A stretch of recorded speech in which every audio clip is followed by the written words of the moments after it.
No, it's a great pleasure to finish with Professor Russell Cowburn, who is the Director of Research at the Cavendish Laboratories, which is the new site, yes. Isn't it? It's not the Cavendish Laboratories that you started the science tour at. That's the old Cavendish Laboratories, but a new site out in West Cambridge. He's got research interests in nanotechnology and its application. He's held positions in Paris, in Durham, and Imperial College. He's has had numerous research awards over the years, and in 2010 he was elected a Fellow of the Royal Society. It's a great privilege to have you here, Russell, and we're very much looking forward to your Christian perspective on nanotechnology. Great, thanks very much. How's that sounding volume-wise? Is this a comfortable level, as long as I stand back from the speakers? Okay, so here's what I've got. I'm in the spirit of marrying science and religion. I'm going to spend half my time telling you about the science. So I'm going to give you a beginner's guide to nanotechnology, what it is, how to do it, etc. And then just try and give you a sense of why everything is nano these days, and how it might change our lives. And I then want to talk a little bit about the history of the subject and how we've had a bit of a blip and why it is that maybe some of you have come across nanotech in a negative context. If Prince Charles were here at the moment, I'm sure he wouldn't be entirely comfortable that this was going to be a good thing. So I'm just going to try to unpack a little bit of that as to how some of the mistakes we've made and maybe lost the confidence of some of our stakeholders. And then talk a bit about the ethics, and then finally the religious implications for it. I'm coming from this as a Christian, but I think many of the religious aspects are true of any of the monotheistic religions. Okay, so what is nanotechnology? So here is a size scale going from a meter up at the top, and we all know what a meter is, that's you and me. If we go down a factor of 1,000 to a millimeter, we still know pretty much what a millimeter is. Then if we go down another factor of 10 to a factor of 100 to hundredths of a millimeter, we get down to things like a human hair. So this picture here, I hope you can see it, that's a single strand of human hair sitting on top of a pin, and then just for good measure there's a little dust mite crawling over the top of both of them there. And red blood cells, the things that make up half of your blood, are somewhere in this band of bigger than a micron, which is a millionth of a meter, but smaller than a millimeter. If we just went right down to the bottom of that axis, down to less than a nanometer is 10 to the minus 9 meters. So it is 1,000 millionth of a meter. So that makes it a millionth of a millimeter. So down beneath a nanometer, you get to a single atom. Typically an atom is around 0.1 of a nanometer in size. Nanotechnology is everything in that gap. So everything smaller than about a micron down to the single atomic level. So it's defined really by size. And you might think that's a slightly strange definition. Surely there are more interesting ways to define a subject than just a particular size.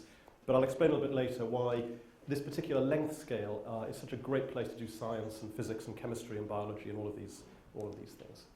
And just to give you a flavour of the sorts of things that we can do, I just nabbed this picture from IBM's research centre in Zurich, Rüschlikon. This is a molecular abacus. So what happens when the world's biggest computer company decides to do nanotechnology? They make an abacus. They make a counting machine. But instead of the old Chinese beads being moved along to represent the numbers, they're moving single molecules. And each of these little pyramids you see here is a single molecule. And they claim that they did the first nanoscale computation by counting from 1 to 10 using that abacus. Okay, so I guess the obvious question many of you will be asking is how can we possibly work on that length scale? It's just so small, so far away from what we can pick up or even see. The smallest thing you can see with your eyes using a decent optical microscope is about 1 micron. So we're still 1,000 times smaller than even a decent high-power laboratory microscope will give you. And one of our favourite techniques is what's called the atomic force microscope. And it has a sister technique called the scanning tunneling microscope. The STM, the discovery or the invention of the STM was awarded the Nobel Prize in the 1980s, again to IBM in fact. And the AFM, the atomic force microscope, is a very similar thing. The best analogy I can give you as to how it works is the way a blind person reads Braille. So a blind person reads Braille just by running their finger over the surface and feeling the lumps and bumps of the Braille characters. Essentially, you make your finger almost atomically sharp, and you run it over the surface. And by firing a laser beam off the top of the tip, you can very accurately see the hills and the valleys as the thing rides up and down and maps out the profile of the surface. And it really is, I mean, it sounds like a very crude technique, but actually the instrumentation is remarkably sensitive. And just to give you an example, here is what you get if you run this across a piece of silicon, and each of the dots that you see here is an individual atom. You can actually see the atoms that make up the silicon directly. And just to give you a flavour of some of the interest of nano, you'll notice, especially if you sort of stare at that and squint a bit, you'll notice there are ring-like structures in here. Can you see how the silicon atoms form these concentric rings which then interlock with each other? And this is called a surface reconstruction. And what it tells you is that the atoms at the surface arrange themselves differently to the atoms in the volume of the material. And that's a really important principle in nanotechnology, that the surface is different to the inside. And in one of the tricks we play in nanotech quite often is to make everything surface, so that we only get the new surface properties and none of the traditional interior so-called bulk properties. So anyway, we can see atoms just with this sharp tip. You might say, well, how do you get a sharp tip? Haven't you just sort of shifted the problem from seeing small things to making small things? It's remarkably easy. You just etch a wire in acid, and as you pull it out, if you pull it out at the right speed, it tapers and forms actually a very sharp tip. And we have other ways of making sharp tips as well. If I were to take you for a trip around my nano lab up at the Cavendish, you would see lots of things like this. Lots of big stainless steel chambers. I don't know if any of you know the museum up at the Cavendish, but in the physics laboratory we have a museum with some of the original scientific equipment of Rutherford and people like that. And the first thing that strikes you when you see it is it's all made of glass. The standard experimental medium was glass back at the beginning of the 20th century. Now the standard medium is stainless steel. And these are all vacuum vessels, because if you're making things that are single atom size, the last thing you want is a great big molecule of air coming and bashing into it. You have to typically work in very high levels of vacuum, just so that you don't have atmospheric things bombarding the surface. And so this is called a sputter deposition chamber, and we use this for making structures that are nano in one dimension. Think very thin films. We can make coatings that are pretty much one atom thick using a machine like this. And it's a remarkably simple principle. It's exactly the same phenomenon as if you're cooking potatoes, if you're boiling potatoes in a cold kitchen, and after 10 minutes or so you'll see a layer of condensation on the ceiling. And it's just the hot water, vapor has come off, and then it's risen and it's condensed onto a cold surface and done so in layers. That's exactly what we do here. If I want to make a single atomic layer of, say, platinum, which is something I do quite often, then I take a lump of platinum, I heat it to almost its melting point, and just before it melts, a vapor comes off, and if I put my silicon wafer, or whatever it is I want to capture this monolayer onto, if I place that above it, the rising gas of gaseous platinum condenses onto the surface, and it condenses at a constant rate, typically about 0.1 of a nanometer per second. So if I leave it there for 1 second, I get a single atomic plane. If I leave it there for 2 seconds, I get 2 atomic planes. And it's remarkable that actually these things are controllable, but indeed they are. Now that's just one-dimensional nanotechnology. That just makes me thin films, and that's very interesting, and I can do lots of things with those. But maybe I want to structure the other dimensions and make things that are 2-dimensional and 3-dimensionally nanoscale. And for that, I need a technique called lithography, and named after the original sort of printing technique using stone and scribing marks into a plate. But the lith of lithography is the same root as Paleolithic and all these sorts of things. And this is really an electron microscope run back to front. So this is a standard electron microscope. So we've got a beam of electrons that we focus down to a very small probe, and then we scan that probe over the surface, and that's how a normal electron microscope works. With electron beam lithography, you turn the whole thing round, and you use that probe to write with. Typically, you'd place on your on the surface that you want to create your structures, you'd put some sort of chemical layer that is affected by the electrons, maybe some chemical bond that's easily broken by electrons. And you then program the machine to only paint, to only draw the beam into the places or the structures that you want. And indeed, you then find that you break the bonds on the surface in just those places, and then with a few other chemistry steps, you can convert that into real physical structures. So, for example, this was something I did just one Friday afternoon, just playing with the kit, really. But we just chose to write some text out. This is just a paragraph from the Encyclopedia Britannica, written out in, I think they were about 20 nanometer wide pen strokes. And it is literally like writing with a pen, but you're writing with this focused electron beam. So this is a very powerful technique of taking my thin films from the sputter system and converting them into things that are structured in all dimensions. And with a fairly cheap machine like this, when I say cheap, I mean £250,000, I can get down to about 70 nanometers or so. If I spend a bit of money, by which I mean about £1 million, then I can get down to 10 nanometers.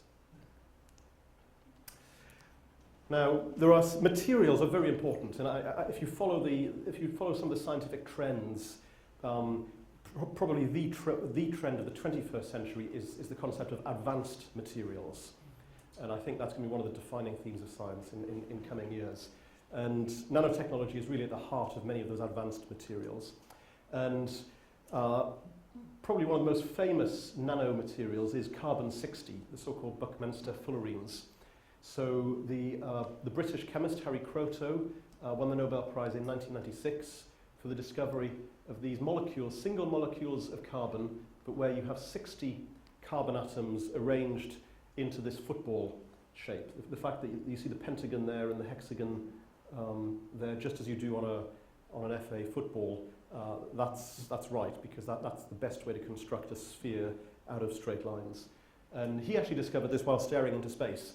So he was doing spectroscopy on the light that comes from stars, and he noticed in the spectrum, essentially like a mass spectrometry, he noticed a line that could only be explained by 60, with a mass of 60 carbon atoms.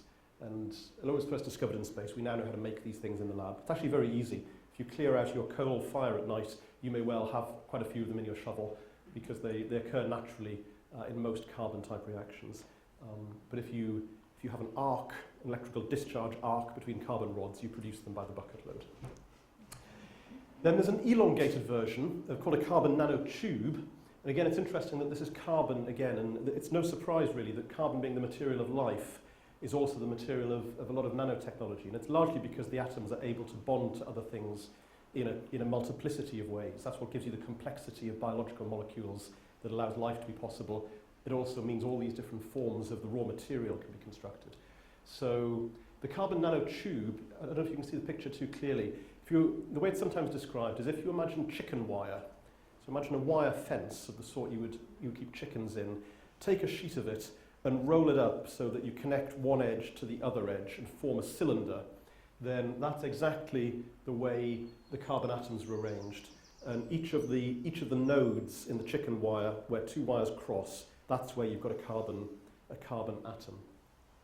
And if you now start to think of these as materials, so rather than just a single little molecule of carbon atoms, but now make a whole sheet of it or a rope of it, you find there are really remarkably impressive properties in terms of strength, conductivity, flexibility, all of these sorts of things. These are very nice materials.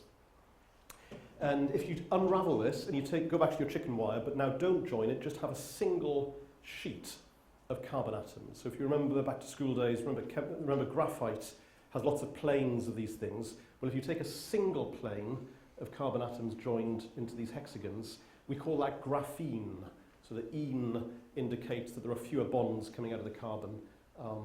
And this is now, Andre Geim and Kosta Novoselev in Manchester won the Nobel Prize for this material back in 2010. So this is a great British success story. Actually, both of these, 2 British Nobel Prizes for carbon-based nanomaterials.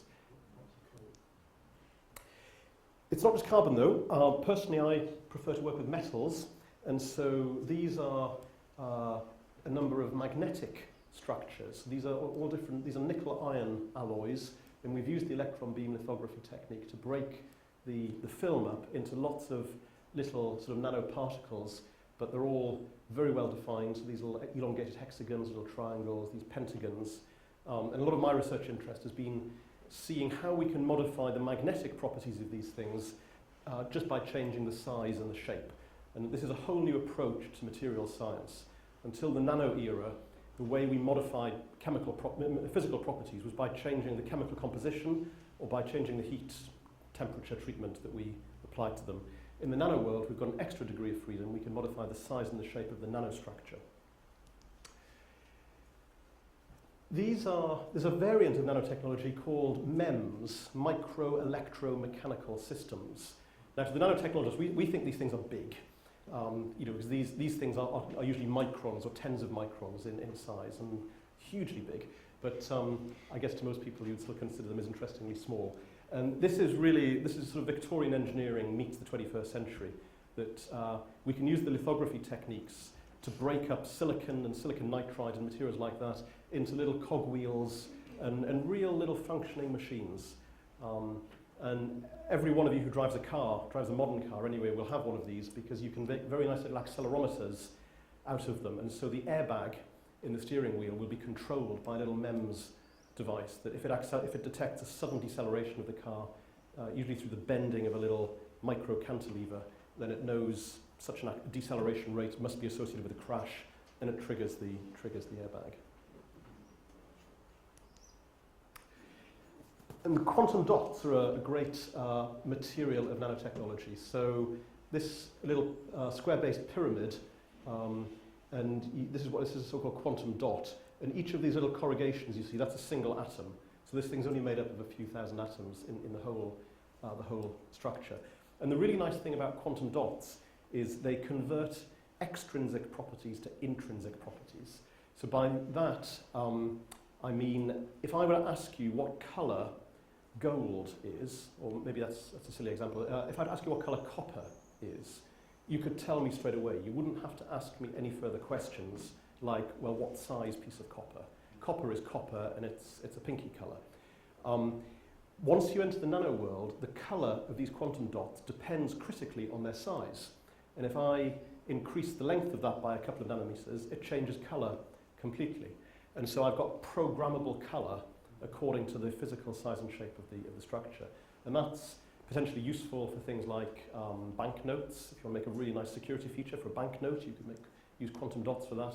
And there's a whole range of other sorts of applications that we can use with this tunability. But it's the same theme. It's designer material properties that come from the size and the shape of the structure.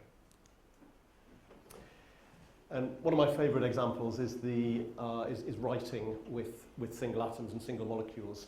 So this was a very famous bit of work. I think this was IBM as well, where each of these little dots you see is an individual atom, and using the tip of an atomic force microscope, they were picked, or actually a scanning tunneling microscope, they were picked up and moved from the random position they started with into human readable shapes. So this is they made this little, they call it a quantum corral, so this little stockade of individual atoms. Each of the peaks there is a single atom. And this was by some Japanese worker, and they, being Japanese, wrote it in Japanese, which people tell me that is the kanji for atom. So it sort of makes sense. But again, each of these dots is a single atom. Now, okay, this is fun, and it's great for playing around with and showing off to your friends. But there's some really interesting physics to be done here. For example, if you look there, having told you that each of these spikes is an atom, you would probably assume that there is an atom there as well. And you can see it clearly in that top view picture. The interesting thing is there isn't. There isn't an atom there. There are only atoms around the edge. And what you're seeing there is the electron wave function, which is the sort of wave that's associated with the electron of each atom. They all are focused together.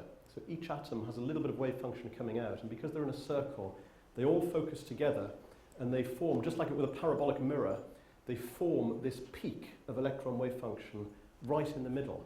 And it's this ghost atom that doesn't really exist. And you can begin to ask questions about, well, what happens if I try and pick it up? It's not really there. And this gets us into the realm of quantum entanglement and the idea that you can create two things and then separate them and you change one of them and the other one knows, and what's the communication mechanism between them, and a lot of very modern advanced physics. Okay, so hopefully by now you've got a bit of a feeling for what we're going on about when we talk about nanotechnology. Let me just try and give you a sense of why the fuss. And there has been a lot of fuss in the last 10 years or so. Well, I've sort of alluded to this already, and here's a sort of a summary of it. It comes down to the fact that properties of materials are different for such small objects. This isn't about making smaller versions of the same. This is about making new things that have no equivalent in human scale sizes.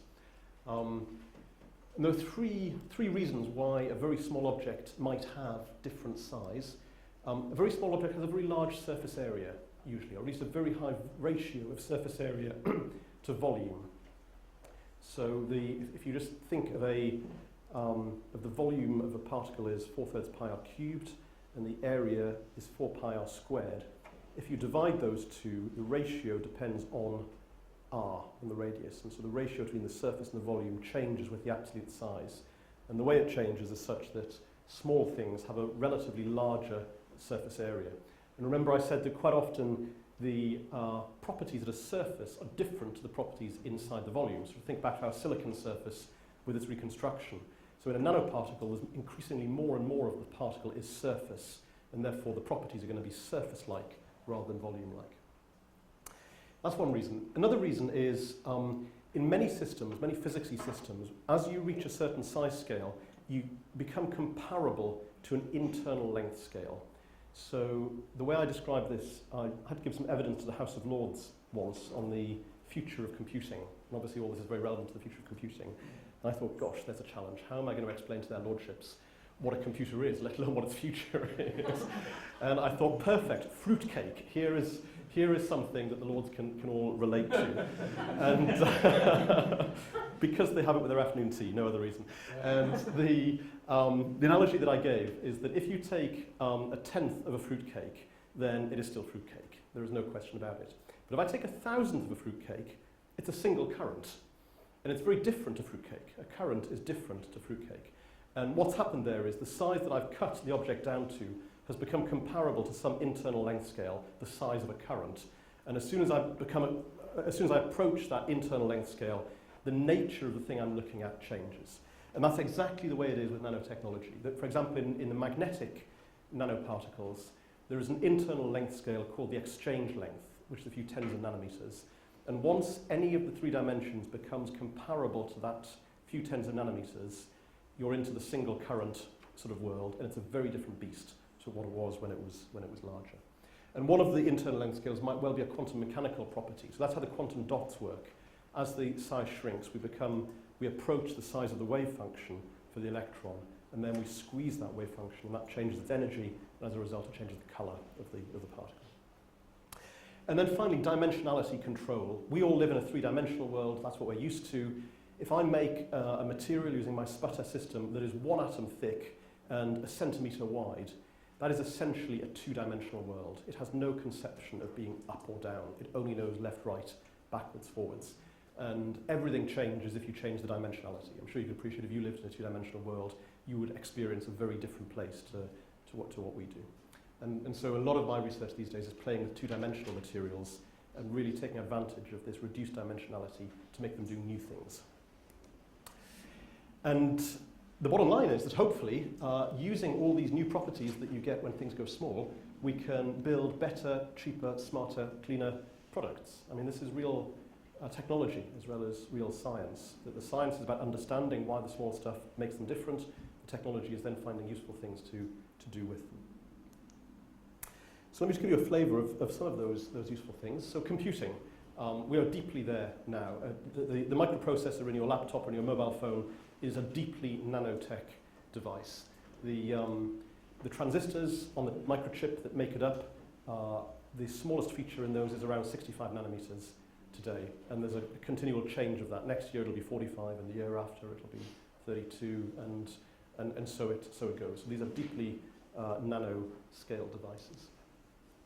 Healthcare is becoming very, very nano We have all sorts of dreams of putting labs onto chips, or of making new therapies, little nanoparticles that can go into the body and do all sorts of things.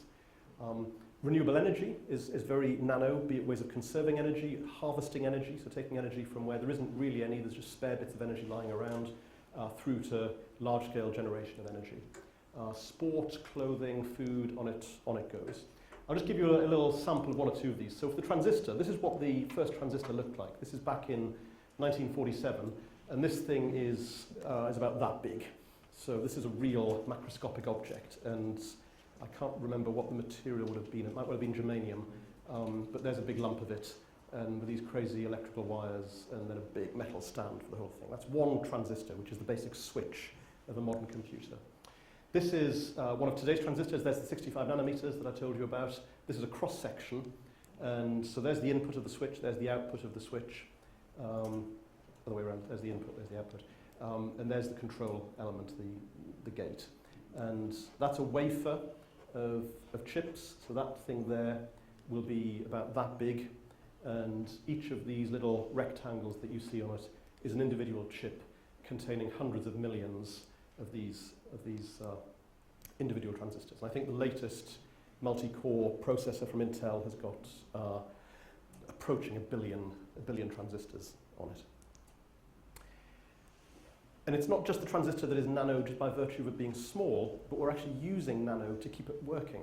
So, for example, if you were to look into a state-of-the-art sort of transistor, there's a layer here called the gate oxide, which has to get thinner and thinner every generation. Every time you make the transistor smaller, you have to thin that gate oxide as well. And we've reached the stage already where traditional materials just can't be thin enough. And so we're using exotic materials like hafnium oxide and things like that to try to make layers that are still very, very thin, but remain very good insulators and dielectrics and have all the properties that we need. It's not a great picture, but just a little flavour of the healthcare stuff. This is from a friend of mine, Rachel McKendry, at the London Centre for Nanotechnology. And what you've got here are, if you remember in the atomic force microscope, you remember I said you've got this very sharp tip that's used to scan the surface. Well, it's connected to what we call a cantilever, which is sort of a diving board. And as it goes up and down, it's actually that diving board that moves, and it's that we use to detect the hills and the valleys. And what Rachel has done is to take the cantilevers without the tips and to use these as little nanoscale strain gauges. And she can do little biochemical reactions on the back of those, and depending on the heat, whether it's an exothermic or an endothermic reaction, depending on how the heat generated, the cantilever bends ever so slightly. It's a bit like the thermostat controlling your central heating, the bimetallic strip. But this thing is sensitive to just attojoules of heat, and you can probe very, very small chemical reactions going on. And she was using this to try to work out why MRSA and some of these antibiotic-resistant hospital-acquired infections are so potent. And she was able to track it down to the change of a single bond, which makes them much more resilient. So a great investigative tool for real-world problems. And these are some of the lab-on-a-chip type devices. So this is a so-called microfluidic channel. So the idea is to try and take all the complexity of the pathology lab, of where you'd have to bring different chemicals together and do little assays and take the results, and try and build them all onto a single chip with little channels with things running through them, and then built-in sensors to take the result. This is a fun one. This is from Texas, I think, where an attempt to provide a less toxic chemotherapy. So chemotherapy for cancer treatment it's very effective in as much as it kills the tumour stone dead, but it kills lots of other things on the way in, which is why the side effects are so potent.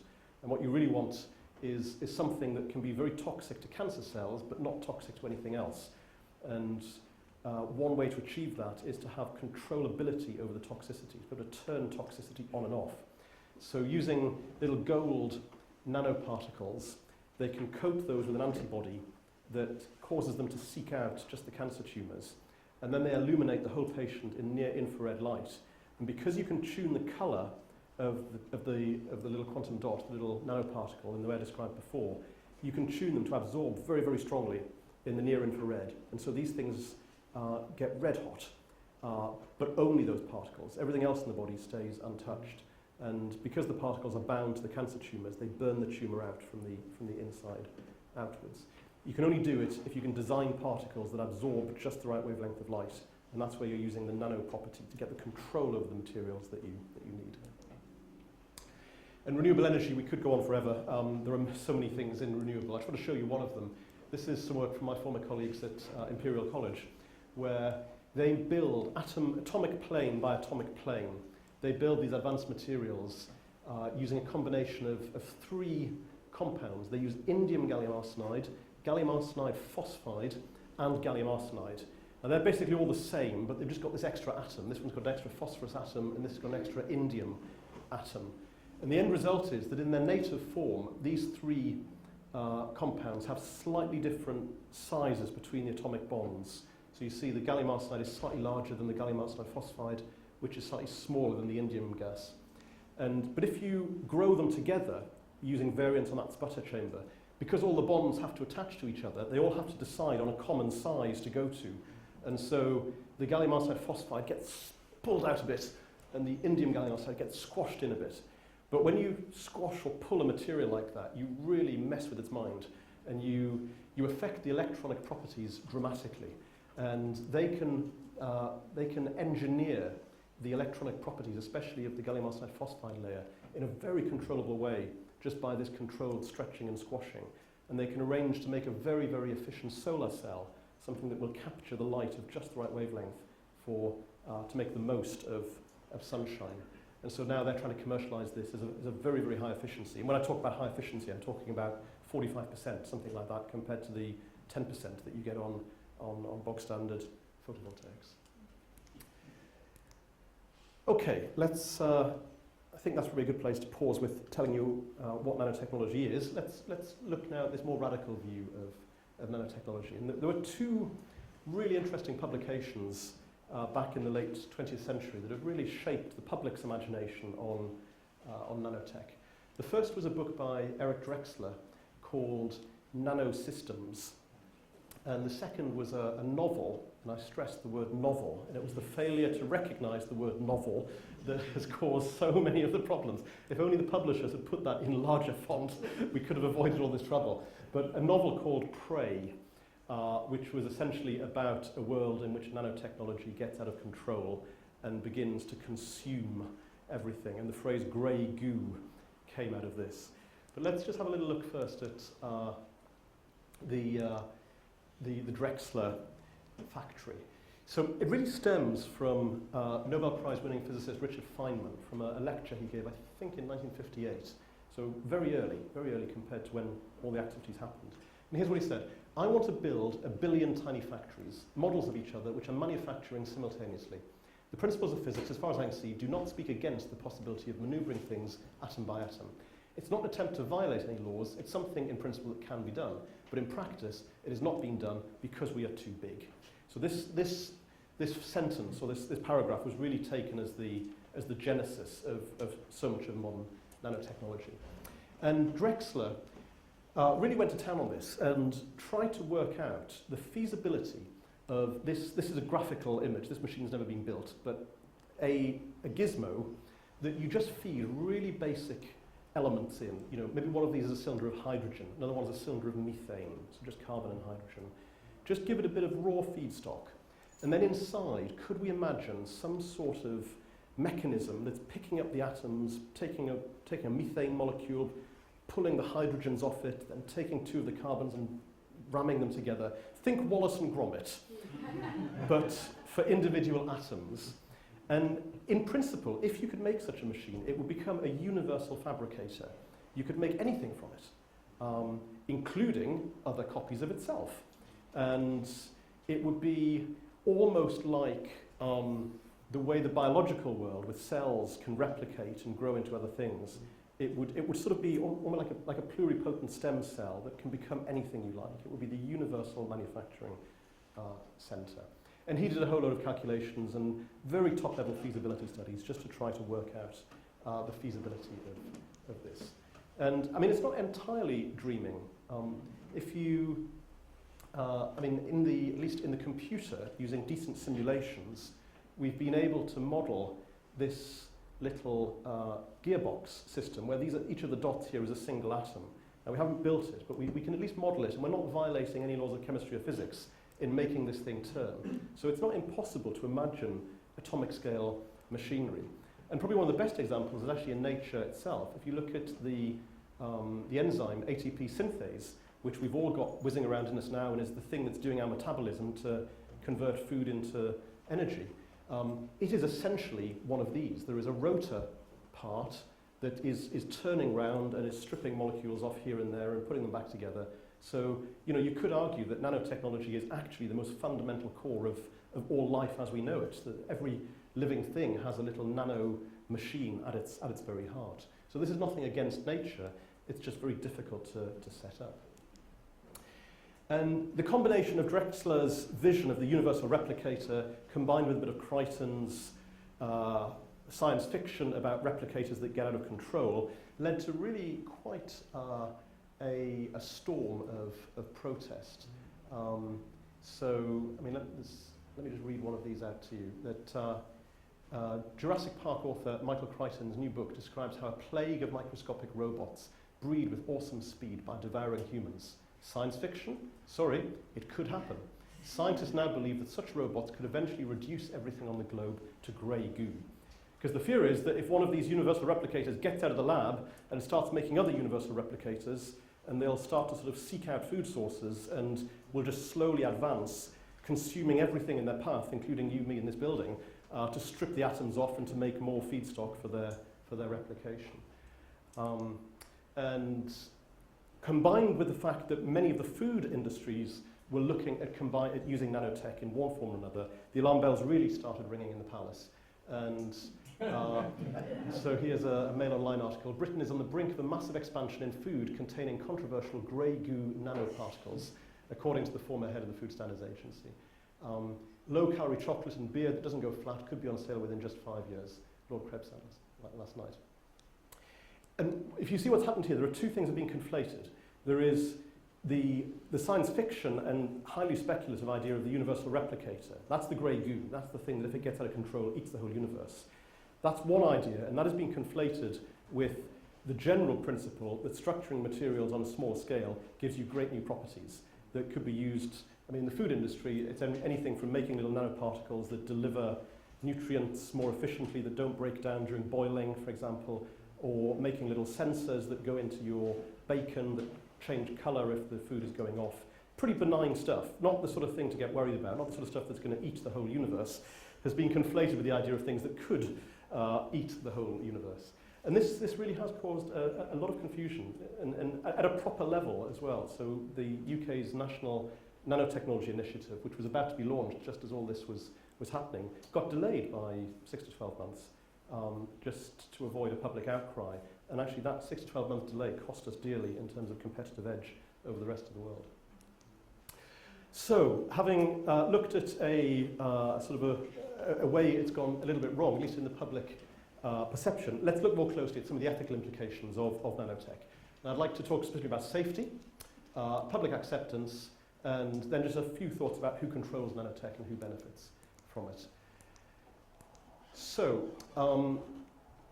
there have been several important studies into the safety aspect. So the Royal Academy of Engineering and the Royal Society did something in 2004. The House of Lords had a select committee in 2010 specifically looking at food, and there's been a good concerted effort between some of the other national academies, so the German Leopoldina and the Royal Society of Chemistry and all these things, just to try and take a step back and say, what are the real risks? Which things should we really look at? And this is one of the ways that we've broken it down to try to assess the risk of these things. It's this two-dimensional plot. And the two things you need to worry about: how much nanomaterial are we talking about in a given application? So this axis is quantity. Are we talking about nanograms, or are we talking about grams? Because you'll appreciate there's a factor of 1,000 million between those two things. And then on the other axis, we talk about the accessibility of the nanomaterial. So specifically, are the things fixed firm to some substrate, or are they free particles that potentially are there to be breathed in? And this is pretty straightforward stuff. So the microchip example, because those things are so small and so thin, the actual volume of nanomaterial in a microprocessor is on the nanogram scale. It's a really, really small amount. And the transistors are firmly glued onto a silicon substrate. So even if I eat a microchip, I mean, clearly there'll be laceration issues of the sharp edges as it goes down, but in terms of being exposed to nanomaterial, it's virtually negligible, because there's only a tiny amount there, and it's all firmly fixed in place, and it's unlikely to leave the surface of the chip. Other examples of where things like MRI enhancement. So there is some nice work where you take magnetic nanoparticles and you inject them into patients, and then you put the patient into an MRI scanner.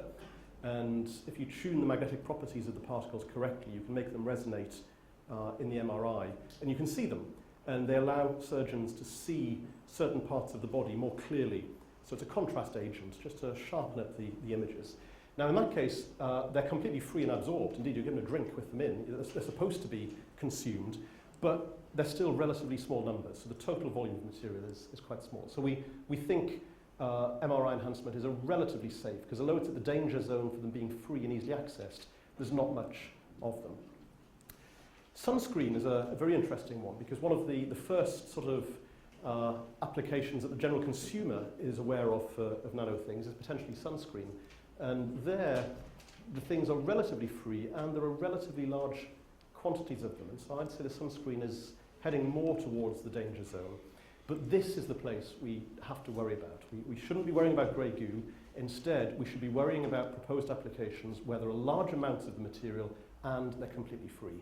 That's the place to focus attention. In terms of public acceptance, this is some data from the European Union, and it's pretty hard to tell. So this is a survey of people, and where we ask people, do you think this particular technology will either improve your life, will deteriorate your life, will have no effect on your life, or you don't know? So for example, up here, quantum computers and IT, 79% of the people surveyed thought that computers generally would improve their life. And mobile phones, 58 would improve, 23 said would have no effect. And then right down at nuclear energy, where only 32% said it would improve life, and 37% thought it would deteriorate things. So that gives you an idea of the spread of public acceptance. The latest data I've got for nanotech is here, and 40% said it would improve, 13% said it would have no effect, 5% said it would deteriorate, and 42% said they didn't know. So I take that to mean nobody's got a clue, really. If these don't knows were converted into will improve, then you've got a massive majority in favour. If they all go the other way, you've got a massive majority against. So it's very hard to tell. And I think what this tells us is we need more of this sort of stuff. We need more engagement with non-scientists to actually explain what we mean by this phrase, so they have other pictures other than just grey goo presented. And I think we should really stress, from an ethical point of view, nanotech has the potential to do a lot of good. And that if we overdose on the precautionary principle and say, well, this all sounds very new and very scary, I don't want to be involved, then simultaneously we are closing the door on potential solutions to a lot of things that we do think have ethical dimensions. So if I can use my indium gallium arsenide or my gallium arsenide phosphide to make a more efficient solar cell, that has strong implications for global warming, which is something that impacts the poor. Water availability. There are a lot of people thinking about nano filters that could convert polluted water into drinking water. And if I can make a little nano sieve that just atom by atom takes out the pollutants, that has strong implications for the developing world. And so on. Limited material resources. That has ethical implications for stewardship of the environment and how we responsibly use the limited number of elements that we've got available to us. And so we go down. Energy security, aging population. I've talked a bit about antibiotic-resistant drugs. Lots of really meaty real-world problems where a technological solution could be seen as ethically a very important contribution are potentially within the sphere of application of nanotech. So I think we need to be very careful about saying an unqualified no. Okay, so in my last few minutes, let me just say one or two things about the religious implications. And I'd like to question whether the nano world is bringing us a new science, and whether it's bringing us a new theology of creation. So I was at a Christians in Science conference a few years ago, and I was intrigued to hear a presentation on nanotechnology as a new theology of creation. And I don't want to give you all the details. I was just more intrigued that it was essentially an intelligent design argument of saying that all the processes from the nanoscale upwards can be explained by conventional science, but then there was some special intervention, some special act of creation that started the little nano engine. And so God created at the nanoscale entities such as atoms and molecules, including DNA, and that then what we call normal scientific processes took over from there and developed those into much wider things. And I must say, I'm deeply, deeply skeptical. I think it's one of the benefits of being on the inside of these fashionable areas is that you can spot when they're being stretched a little bit further than they were ever intended to go. And I'm really not convinced that we have a new theology of creation in nanotechnology. We might have some interesting things in the science of origins of life, so within the area of abiogenesis, of trying to work out how we get from single atoms through to complex molecules. There have been theories proposed that there are nanoclays, there are some muds or clays that are naturally nanostructured, and that perhaps they could act as a template to hold individual elements and small molecules together to form amino acids and proteins and things like this, because there does seem to be some missing links in the chain of how you get from Big Bang type creation through to macromolecules. So maybe nano has a role to play there, but I'm really deeply skeptical and worry, in fact, when people try to invoke a special theology that's based around anything as specific as nano.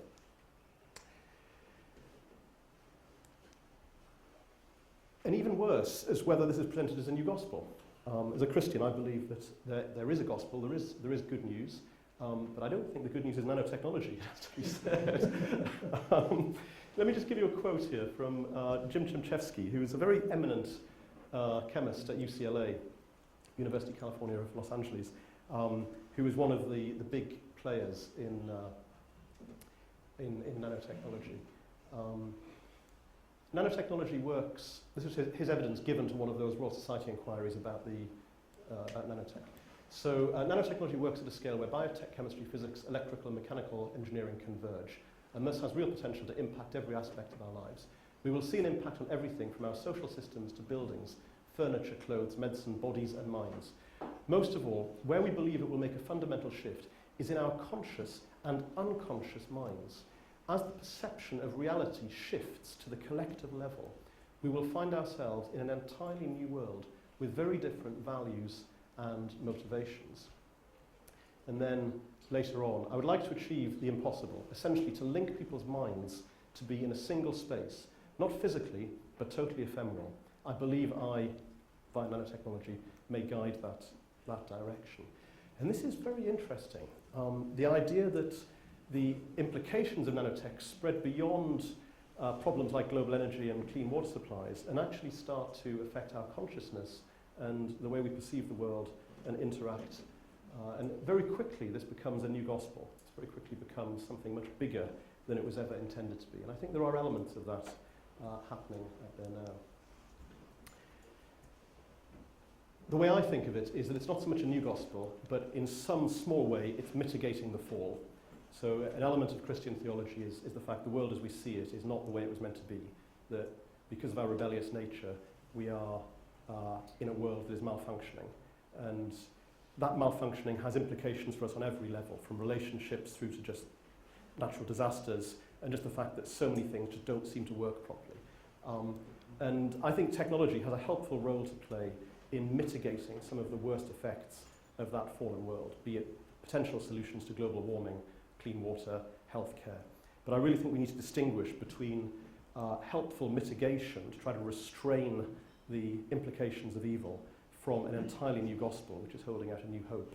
And I think that distinction is one we should be very mindful of. Okay, I think I've spent about as much time. I said I was probably programmed in a quantum of 50 minutes, and that seems to be what it's come out as. So let me just conclude. So nanotech, it's the art and science of manipulating material on the nanometer size scale, and it's on track to form the basis of the next industrial revolution. Those industrial processes of nanotech, they will touch every aspect of our lives, be it from computers through to sunscreen. We shouldn't worry about grey goo. I really think that's worrying about the wrong thing. We should worry about the right thing, which is primarily toxicology, and to make sure that in the case where you've got large volumes of free nanoparticles, things are properly controlled. And that if we handle nanotech correctly, and we communicate it correctly, and we take our stakeholders with us, it does have the potential to be a significant force for good, addressing many of modern global challenges that affect both the rich and the poor, and which are deeply ethical in their nature. And I really don't believe that nanotech affects the relationship between science and religion. It's just, it gives us better microscopes that give us a clearer view of the creation that God has made, and it gives us a finer tool to tend the garden with. And finally, it is only a tool, it's not a gospel. So at that point, I think I will stop, and thank you very much for your attention, and we'll take some questions in a few minutes. Thank you.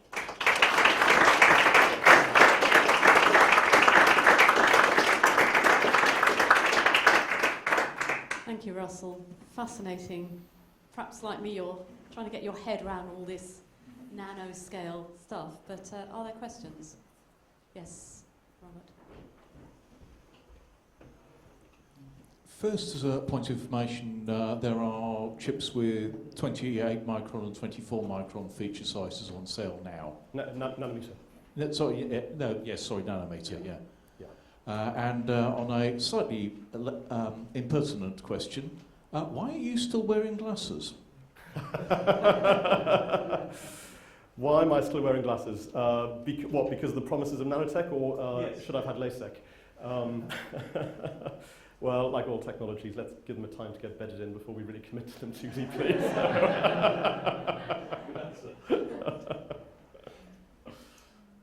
was one question back there.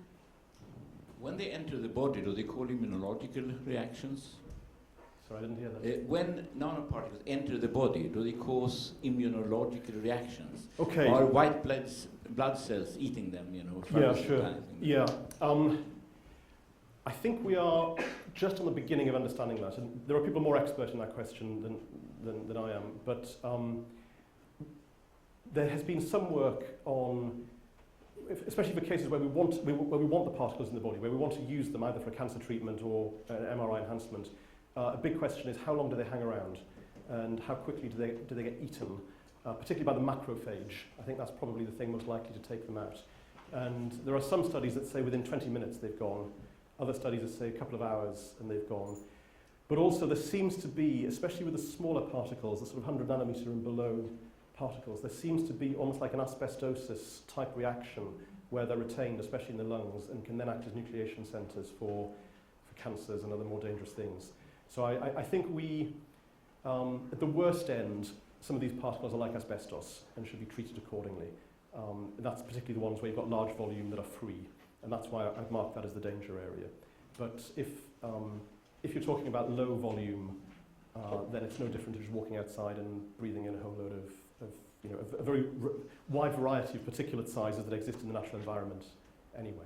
I've got some work going at the moment at the University of Chicago, where working with a brain surgeon, we're trying to put some of these particles into brain tumours to try to kill cancer cells that way. And this is one of the things we're looking at the moment, is to just how quickly do they hang around before they're evacuated in the macrophage.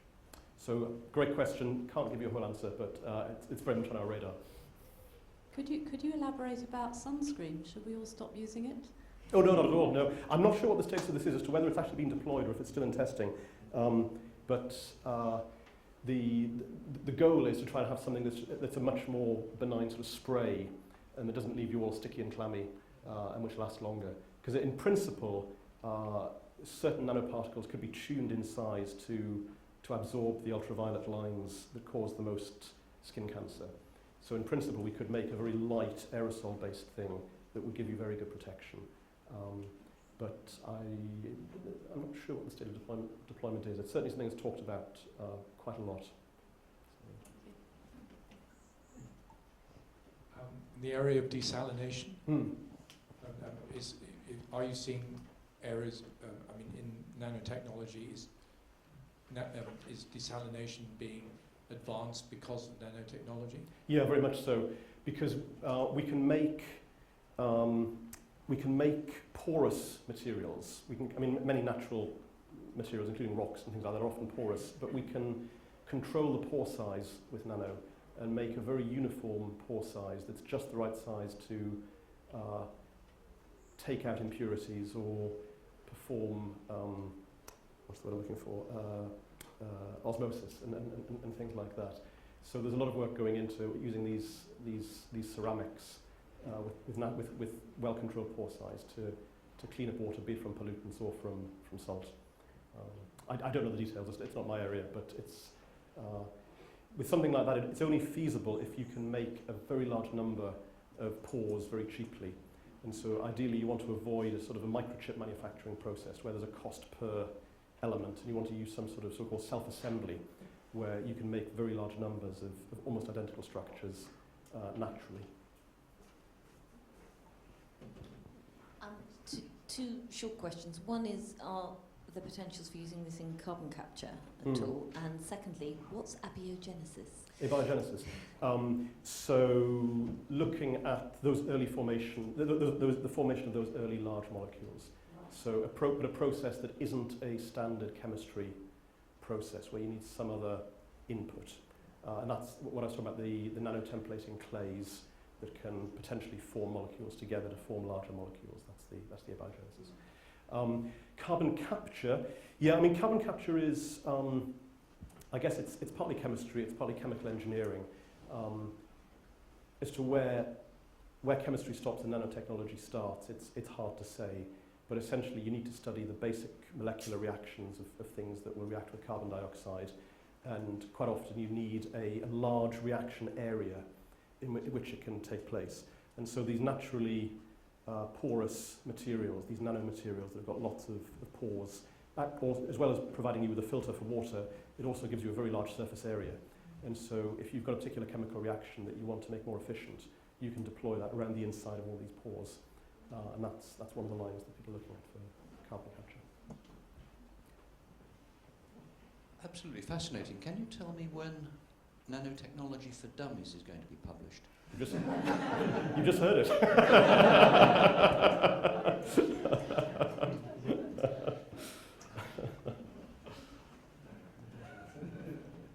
My question actually has to do with what you mentioned earlier about quantum entanglement and how when you have two atomic or subatomic particles and you put them together, then you separate them. What affects one will somehow affect the other in the future? So the question is, so you want me to say more about that? Yes, please. So there's a phenomenon called quantum entanglement where the quantum, you can take two things. Imagine we usually do this with something like spins. So imagine I've got two electrons and the spin can either be spin up or spin down. So I've got a binary choice for each particle. And if I bring the two particles together, I can create a quantum mechanical state in which I can no longer say one is up and one is down.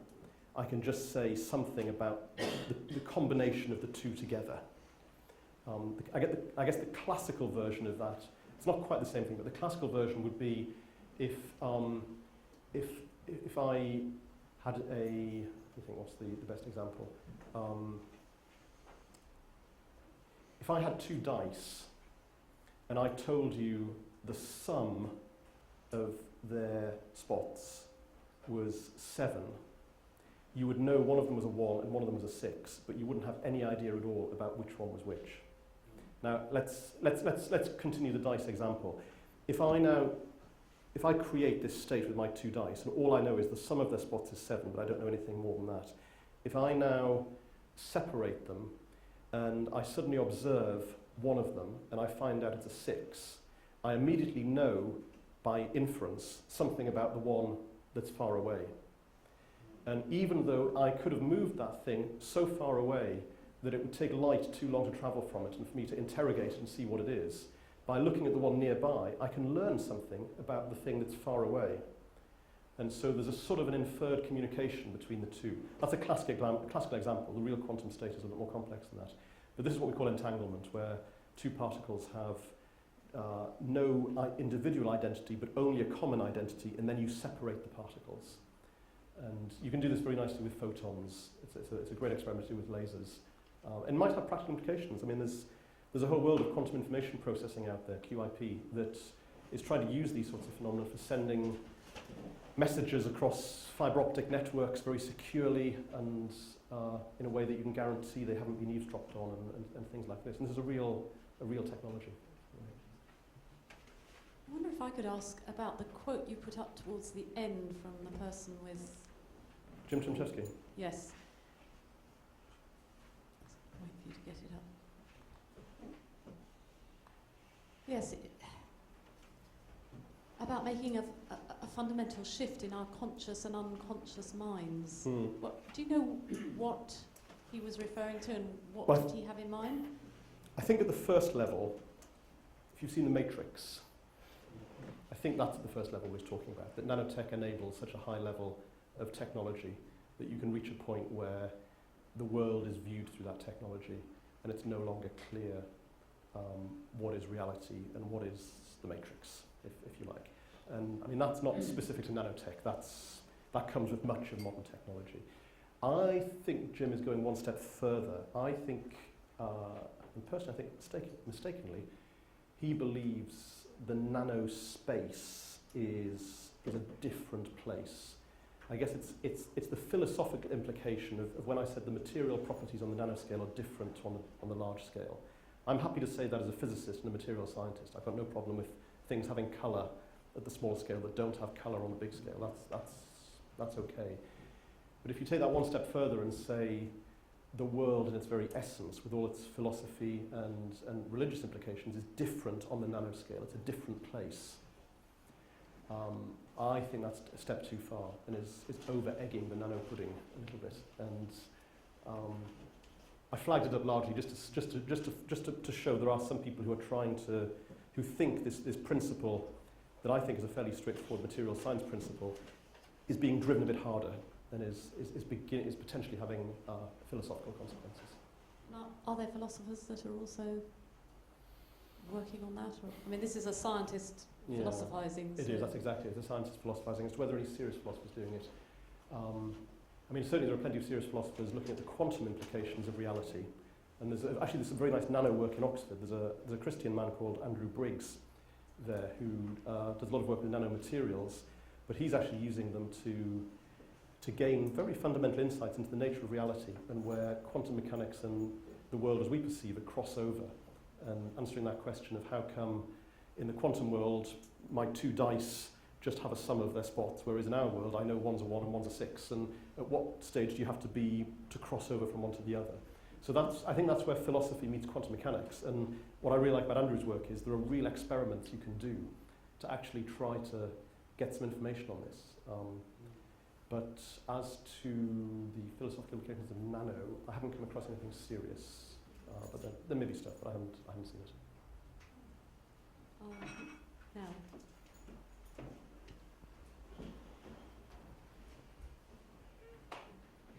Given the ethical implications that you highlighted and the ethical kind of potential of nanotechnology, do you think that world governments have a moral imperative to fund this sort of work, perhaps at a much, much higher level than they currently do? Because you mentioned as one of your points who controls nanotechnology and who benefits from it.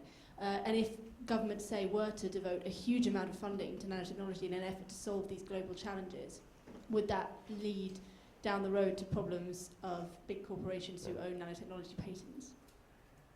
Gosh, there's an awful lot in there. Yeah, I mean, I don't think I want to be quite as clear as to say it's immoral for governments not to fund nanotech. I sort of feel somewhere in it's my job description to actually say that is the case, but I don't want to go quite that far. I think we, as scientists, especially applied scientists, should be clearer that the the output of much of our research has direct impact on what we would call the big problems of today. I think because many politicians are not from a scientific background, they sort of see these things as irrelevant, and they would say, why would I give my money to science when I could give it to tackling climate change? And they don't realise that by giving it to science, in many cases, they're providing the technological solutions to climate change. So I think we need to spell that narrative out. Nanotech has been particularly effective. It's been a very useful tool in two ways, in a sort of a more organisational sense, in a communication sense. It's got scientists working together who didn't think they had anything in common. It wouldn't have crossed my mind to talk to a brain surgeon in Chicago without the nano agenda, because as far as I was concerned, I was a physicist interested in magnetic structures, and he was a brain surgeon. What have they got to do with each other? But once you realise we're both operating under the nano umbrella, then we've actually got techniques in common and potential problems in common. So that's been very useful. And it's been quite useful as a way of showcasing and explaining to the public and to politicians some of the benefits of science in general, because much of science, the output, potentially can have impact on global warming and all these sorts of things. So I don't think it's unique to nanotechnology, but nano is a very strong player in this solving real world problems by science. Is that enough?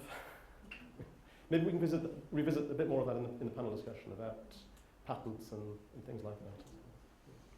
Any more questions? A couple on this side. Peter, and then back there. On the question of funding, didn't the European community just vote €1 billion to Buckminster Fullerene? Is that nanotechnology? Was it Buckminster? It was graphene. Wasn't it? Graphene, yeah. There's one of the flagship projects in graphene. Yeah, so yes, the European Union and actually the UK government is putting a lot of eggs in the graphene basket. As to whether that's wise or not, I don't know. We've had the Nobel Prize. It may actually be we've got most of the meat out of that particular bone already, but we'll see. I mean, there is the hope that graphene could provide a lot of solutions. So I haven't really talked about it here, but this two-dimensional material of graphene potentially has big implications for healthcare, for faster transistors, for computing, all sorts of things. So yeah, the Europe in general and Britain in particular, because Britain won the Nobel Prize for this, has chosen that that's one of the big horses it's going to back. We'll see if that's a good choice or if the money would have been better spent with a wider spread. That's always the difficulty you've got to weigh. I have a question back here regarding maybe the maturity of nanotechnology. So to what extent would you say nanoscientists are aimed at finding any possible nano phenomenon possible and perhaps exploiting it versus an emphasis on using the least toxic materials possible? For example, there's often cadmium, selenium, arsenic, etc. that are used in these small features. To what extent are we able to move away from those maybe more costly, maybe more toxic materials? Well, I think it's both. I mean, the more you learn about how to manipulate things on the nanoscale, the more tools you've got, the more choices you have to avoid using particular materials. So, I mean, for example, going back to the graphene thing, I know a very respected senior nanotechnologist who, in his view, the only thing graphene will actually be useful for is transparent touchscreens for mobile phones. But that's great, because at the moment, there's only one known transparent electrical conductor, and it's indium tin oxide, and the world is running out of indium. And, we've all got buckets of this stuff all over our phones, even in this very room.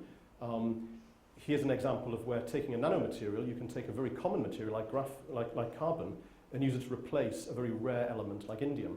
So I think we see lots of that, but you only learn, we only discover the wonderful electrical properties of graphene by learning an awful lot of other tricks on the nanoscale. So I think we have to go hand in hand. And in my own research with the cancer particles, just this morning I was discussing with my research group, we get these particular cancer-killing properties that we want by putting platinum in. And I just sort of threw out to my research group, have you guys got any idea how much platinum costs? Any chance we can do this with something else? And just in a couple of hours we sketched together a variant that replaced the platinum with nickel, for example. So I think we're all very conscious of that. There's a really interesting guy in Australia who writes quite a lot about energy, the future of energy. And he's done a very physicist sort of analysis of all the possible energy generation solutions and just looked at the raw material content of each one. So imagine we all decided to go nuclear. To build fission reactors in every city in the world, how much stuff would you need? And compare that to the abundance of the elements you need in the Earth's crust. And he just comes to the conclusion that the vast majority of proposed renewable energy solutions, there just isn't enough stuff out there to make them for a global scale deployment, including solar cells. That there's plenty of silicon, but there's not very much boron and phosphorus, which you need to dope them to get the P and the N effects. So I think it's a great way to think and to try to use our tools to allow us to use more abundant elements where possible, and where it's not possible, to at least use less of the rare stuff.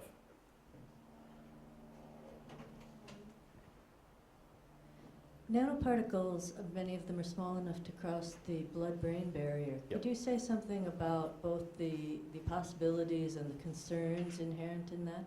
Yeah, absolutely. So I'm not a biologist, but I love to play at being a biologist. So let me try and play at being a biologist. So the blood, one of the challenges of many chemical-based treatments of brain disease is that you just can't get molecules in there. So actually, the very thing that's motivated our study with my cancer surgeon friend is that the best chemotherapy molecules that he would like to use for treating brain tumours are too large to get across the barrier, and therefore he's got to use some of the less effective smaller ones, which if you compare their toxicity to the tumour compared to their toxicity to the rest of the body, have a smaller discrimination. So essentially the chemotherapy side effects are far worse, and that all comes down to the inability to get the large molecules that he would like to use across the blood-brain barrier.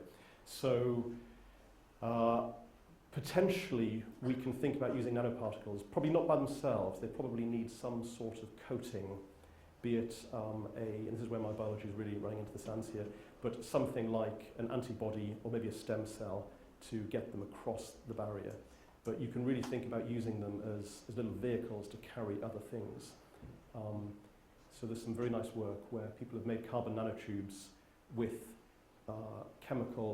with therapeutic agents inside the cage of the chicken wire, and then under the right conditions, the right pH or whatever, the outside dissolves and releases the drug. So it's a little sort of torpedo carrying the agent into places that it wouldn't by itself be able to go. I think we've probably come to the end of my biology now. That's about it. One more question. Hi, is there a theoretical framework of, theoretical physicists who work out a framework from which they can develop future developments? Future directions in which experimental physicists can develop these? Absolutely. So there are a couple of techniques. There's ab initio calculations and there's density functional theory. These are really ways where on a computer you can just put atoms next to each other and you can work out exactly what the electron wave function would be and predict all sorts of properties.